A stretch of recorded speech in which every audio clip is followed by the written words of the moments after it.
আমরা যতটুকু সম্ভব আমি এরকম প্রোগ্রাম করেছি, লাইভ প্রোগ্রাম করে বলেছি যে দেখেন আমরা মুশলেকা দিতে রাজি আছি যে উনি কোনো রাজনীতি করবেন না, ওনাকে আমরা বিদেশে নিয়ে আসবো, আপনারা ওনাকে ছেড়ে দেন পরিবার হিসাবে। যদিও পরে শুনতে পারলাম যে ওনাকে তারা এই অফার দিয়েছিল যে আপনি যদি মুশলেকা দিয়ে দিয়েন যে আপনি পলিটিক্স করবেন না, তো উনি তো এরকম না, আর্মির লোক, আমরা না পরিবারের লোকজন ওনাকে নিরাপদ ভাবে চেয়েছিলাম, এই ধরনের কথা বলতে বলেছি। উনি বলেছেন যে আমি এভাবে কোনো শর্তে আমি যেতে রাজি না, আমি সারা জীবন এখানে থাকলে থাকবো। তো এটা তো খুবই বিপদগ্রস্ত একটা ব্যাপার ছিল। তো উনি জীবিত আছেন কি নেই, আমার কথা হচ্ছে আরমান কিভাবে সার্ভাইভ করলো। আমার ভাই তো তার তুলনায় অনেক ভালো অবস্থায় ছিল, কিন্তু আরমান 8 বছর এইভাবে ছিল এবং সে সার্ভাইভ করেছে আলহামদুলিল্লাহ। তো আল্লাহ মানুষকে বেঁচে আছে এবং ইনশাল্লাহ রিকভার করবে সবাই আশা করি, এবং এটার বিচার হইতে হবে। আসল কথা হচ্ছে এটার বিচার হতে হবে। 1 বছর পরে চ্যানেল 4 আরেকটা প্রোগ্রামে যখন আমারও ইন্টারভিউ নেওয়া হয়েছিল, তো ইন্টারেস্টিং ব্যাপার যে আপনার রিপোর্ট নিশ্চয়ই দেখেছেন যে আরমানের ব্যাপারে এটা পরে তার বাড়িতে যে অ্যাটাক করেছিল, তার ওয়াইফকে হুমকি টামকি দেওয়া হয়েছিল। এখন আমার এখানে একটা ইউনিভার্সিটিতে একটা ইন্টারেস্টিং ঘটনা ঘটেছে, যেটা আমি বলতে পারবো না, আমি সরাসরি বলতে পারবো না যে এটা টিউবিসি করিয়েছে, কিন্তু একটা মানে ইন্টারেস্টিং কোইন্সিডেন্স আছে। সেটা হচ্ছে যে এই আমার ইন্টারভিউটা প্রকাশ করার পরে, চ্যানেল 4 প্রকাশ করার পরে, আমি তাকে ওখানে বলেছিলাম যে সে একদিক দিয়ে নাজনীন জাগরি লাটক্লিফের জন্য তুমি হিউম্যান রাইটস চ্যাম্পিয়ন, তুমি একদিক দিয়ে তুমি হিউম্যান রাইটস চ্যাম্পিয়ন, আর এদের ব্যাপারে তুমি একেবারে চুপ, কারণ এটা কনভিনিয়েন্স, কারণ তোমার খালা পাওয়ারে আছে, সুতরাং তুমি তোমার খালাকে একটা ফোন কল করলে যেটা হয়ে যায়, তুমি তোমার কনসিয়েন্স দিয়ে কাজ করো, তো এটা তো হিপোক্রেসি হয়ে গেল, এই ধরনের কথাবার্তা বলেছি। এরপরে তার 2-3 সপ্তাহ পরে আমার ইউনিভার্সিটিতে একটা খুব ইন্টারন্যাশনাল গ্লোবাল ইভেন্ট ছিল, সেখানে আমি স্পিকার ছিলাম। সেখানে হঠাৎ করে একজন লোক এসে আমাকে বললো যে তুমি বাংলাদেশ থেকে পালিয়ে এসেছো, তুমি একজন যুদ্ধাপরাধী। আমাকে সবার সামনে, সেখানে আমার ইউনিভার্সিটি বড় বড় আমার ইউনিভার্সিটির মানে সমস্ত একাডেমিক কাউন্সিলের মেম্বার থেকে শুরু করে, ওখানে প্রেজেন্ট ছিল আর্চ বিশপ অফ লিভারপুল, শুধু তাই না আরেকজন গেস্ট ছিল, প্যানেলিস্ট ছিল সাউথ আফ্রিকা, যিনি নেলসন ম্যান্ডেলার সাথী ছিলেন, ওখানে আমিও প্যানেলিস্ট ছিলাম। সেখানে সে আমাকে কথা নেই বার্তা নেই, আলোচনার কোনো সে নেই, আমাকে বললো যে তুমি যুদ্ধপরাধী, বাংলাদেশ থেকে পালিয়ে আসছো। তখন আমি বললাম যে তুমি একটু কোথেকে শুনলা, আমি তো 1971 আমার 4 বছর বয়স ছিল, সবাই এসে উঠছে। তো সে চেয়েছিল যে আমাকে ইউনিভার্সিটিতে এসে হিউমিলিয়েট করতে।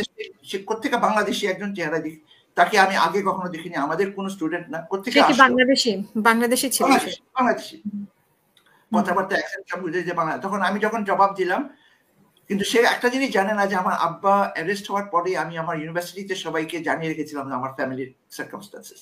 তো সে যদি মনে করে যে আমাকে ইউনিভার্সিটি এসে আমাকে এম্বারেস করবে, সে তো কিছুই করতে পারেনি। পুরো ইউনিভার্সিটি আমাকে ফুল সাপোর্ট দিয়েছে, এবং আমার আব্বার ওই সময়টার সময় পুরোপুরি সাপোর্ট দিয়েছে। আমার ভাইয়ের ব্যাপারে আমার ইউনিভার্সিটি কর্তৃপক্ষ, ভাইস চ্যান্সেলর থেকে সবাই জানত।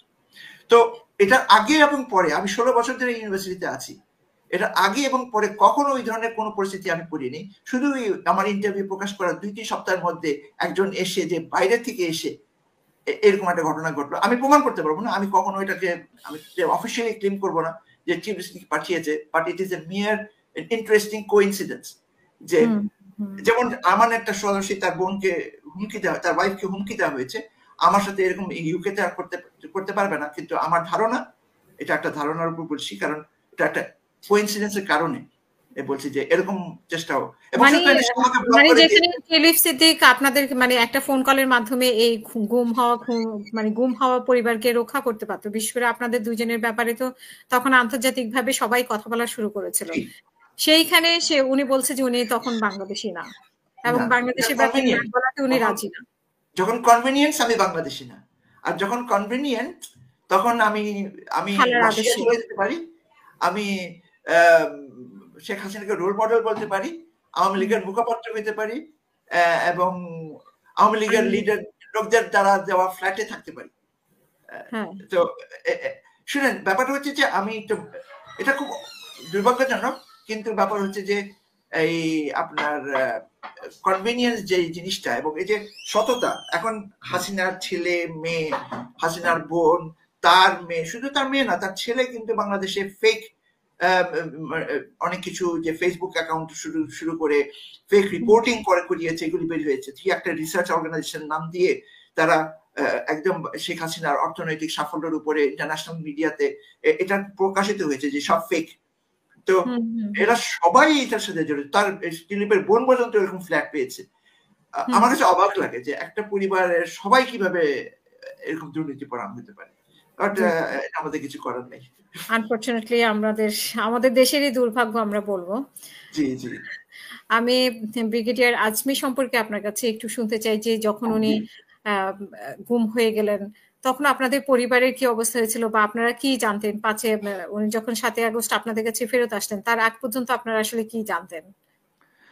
আমরা তো বুঝতেই পারেন উনার এই ঘটনার পরে আমাদের কি অবস্থা ছিল। আমি তো পরিবারের মুখপত্র হিসাবে আমি ইন্টারন্যাশনাল মিডিয়াতে অনেক কথাবার্তা বলেছি, চেষ্টা করেছি। আমরা যতটুকু সম্ভব আমি এরকম প্রোগ্রাম করেছি, লাইভ প্রোগ্রাম করে বলেছি যে দেখেন আমরা মুচলেকা দিতে রাজি আছি যে উনি কোনো রাজনীতি করবেন না, ওনাকে আমরা বিদেশে নিয়ে আসবো, আপনারা ওনাকে ছেড়ে দেন পরিবার হিসাবে। যদিও পরে শুনতে পারলাম যে ওনাকে তারা এই অফার দিয়েছিল যে আপনি যদি মুচলেখা দিয়েন যে আপনি পলিটিক্স করবেন না, তো উনি তো এরকম না, আর্মির লোক, আমরা না পরিবারের লোকজন ওনাকে নিরাপদ ভাবে চেয়েছিলাম, এই ধরনের কথা বলতে বলেছি। উনি বলেছেন যে আমি এভাবে কোনো শর্তে আমি যেতে রাজি না, আমি সারা জীবন এখানে থাকলে থাকবো। তো এটা তো খুবই বিপদগ্রস্ত একটা ব্যাপার ছিল। তো উনি জীবিত আছেন কি নেই বিভিন্ন সময় বিভিন্ন সোর্সে দু একটা কথাবার্তা শুনতাম, কিন্তু আমি রিলাই করবো সত্য ভাববো কোনটাকে। তো সবচেয়ে বেশি এটাই হচ্ছিল যে মানে উনি জীবিত আছে কি নেই এই কথাটাই সর্বপ্রথম আমরা যেটাকে একটু রিলায়েবল মনে করলাম যখন আয়নাগর নেত্র নিউজ যে রিপোর্টটা করলো এবং কর্নেল হাসিনুর যখন বললো যে উনি নিজের চোখে দেখেছেন, তখনই আমরা প্রথম বিশ্বাস করলাম এবং একটু আশ্বস্ত বোধ করলাম যে উনি বেঁচে আছেন। এবং তখন আমাদের আশা জাগলো। যদিও মানে আমরা মানে যতটুকু ডিপ্লোম্যাটিকই সম্ভব, ইন্টারন্যাশনালি সম্ভব চেষ্টা করেছি, কোনো কিছু ভাবে কাজে দেয়নি। তো যখন 5 তারিখে ঘটনা ঘটলো তখনই আমরা আশা পেলাম যে এবার আশা করা যায় উনি বের হয়ে আসবেন। তারপরে তো কর্নেল হাসিনুর খুবই সাহসী এবং বীর একজন সৈনিক, ওনারা যখন এই যে আয়নাঘরের সামনে গেলেন, তো তারপরে ওই দিন রাত্রিতে তাকে তারা ওখান থেকে সরিয়ে নিয়ে গিয়ে আরেকদিন অন্য জায়গায় আলটিমেটাম দিলেন 3 ঘন্টা না দিলেন। তো ওইটার কারণেই তারা ওখান থেকে সরিয়ে ওই 5 তারিখ রাত্রেই তারা সরিয়ে ফেললো। তারপরে 6 তারিখ পর্যন্ত 7 তারিখে রাত্রেবেলা তারা মানে এলাঙ্গা থেকে তাকে ছেড়ে দিলেন। তো ওইটা তো আসলে আমাদের জন্য একটা মানে আল্লাহর একটা বিরাট রহমত যে উনাকে আমরা ফিরে পেয়েছি। এবং আমি গেলাম, ওনার সাথে কথাবার্তা হলো। ওনাকে আমি জিজ্ঞেস করেছিলাম ব্যক্তিগতভাবে যে আপনি কিভাবে সার্ভাইভ করলেন। দিস ইজ মানে একটা হচ্ছে আপনি প্রেস কনফারেন্সে অনেক কথা বলেছেন যে হাউ ডিড ইউ সার্ভাইভ। তো উনি বললেন যে আসলে কয়েকটা জিনিস, একটা হচ্ছে যে উনি আর্মিতে থাকার কারণে তার রেজিলিয়েন্স তৈরি হয়, যে মানে অনেক কিছু সহ্য করার ক্ষমতা তাদের তৈরি হয়, যেটা আমরা সিভিলিয়ানদের পক্ষে ডিফিকাল্ট। আর দ্বিতীয় কথা হচ্ছে যে ওনার সাথে কিন্তু আরমানের সাথে যেরকম ব্যবহার করা হয়েছে এভাবে ব্যবহার করে না। আরমানকে সারাক্ষণ ভাবে চোখ বেঁধে হাত করা পেরে রাখা হয়েছিল। ওনার সাথে কিন্তু আচরণ একটা জায়গায় রাখা হয়েছে যেখান থেকে উনি নাড়াচাড়া করতে পারবেন। ভালো একটা রুম দিয়েছে, মানে স্পেশাস রুম দিয়েছে এবং ওনার সাথে আচরণ ভালো করেছে, মোরাললেস আচরণ ভালো করেছে। তো এবং আসল কথা হচ্ছে যে মানে কোরআন পড়া, কোরআনের অনুবাদ পড়া, তাহাজ্জুদ পড়া, এবং উনি অনেক লেখালেখি করতেন। সবগুলি লেখাতে ওরা পরে নিয়েছে, কিন্তু উনি বেশ কয়েকটা বইও লিখে ফেলেছিলেন ওখানে বসে বসে। তো আল্লাহ আসলে এইসব সময় মানুষকে সার্ভাইভ করার উপায় উপকরণ দিয়ে দেন। একটা কথা আছে না যে লা ইউকাল্লিফু লাহু নাফসান ইল্লা উসআহা, আল্লাহ মানুষকে কখনো সেই ধরনের বোঝা চাপায় না যেটা তারা বোঝা নিতে পারে না।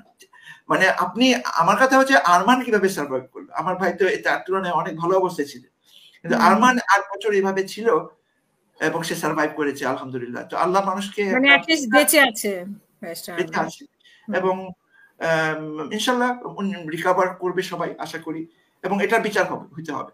আসল কথা হচ্ছে এটার বিচার হতে হবে, কারণ যখন একটা সমাজ যে বিচার না থাকে তখন সেই সমাজ ধ্বংস হয়ে যায়। আমাদের সমাজে এই বিচারটা হতে হবে, কোনো সন্দেহ নেই। জি, অসংখ্য ধন্যবাদ। আপনি আমাদেরকে সময় দিয়েছেন সালমান আল আজমি। আমরা শেষ করব আপনার শেষ বক্তব্য আমাদের দর্শকদের জন্য, বাংলাদেশের রাজনীতির জন্য এবং প্রবাসী দর্শকদের জন্য। জি, আমার অনুরোধ আমাদের দেশে যারা এই প্রোগ্রাম শুনছেন এবং শুনবেন তাদের প্রতি যেটা আছে, আমাদেরকে আরেকটু ধৈর্য ধরতে হবে। এবং আমাদের মনে হয় যে আমাদের রাজনীতিবিদদের মধ্যে পলিটিক্যাল রেটরিক থাকতে পারে, কিন্তু অনৈক্য না আসে।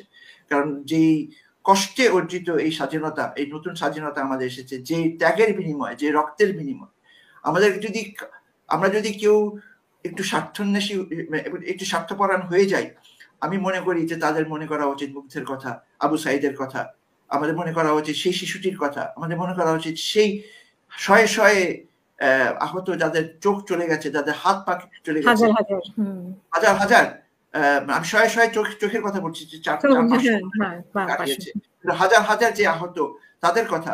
এবং শুধু তাদের কথা না, তাদের ফ্যামিলি, মা, ভাই, বোন, পরিবারদের কথা।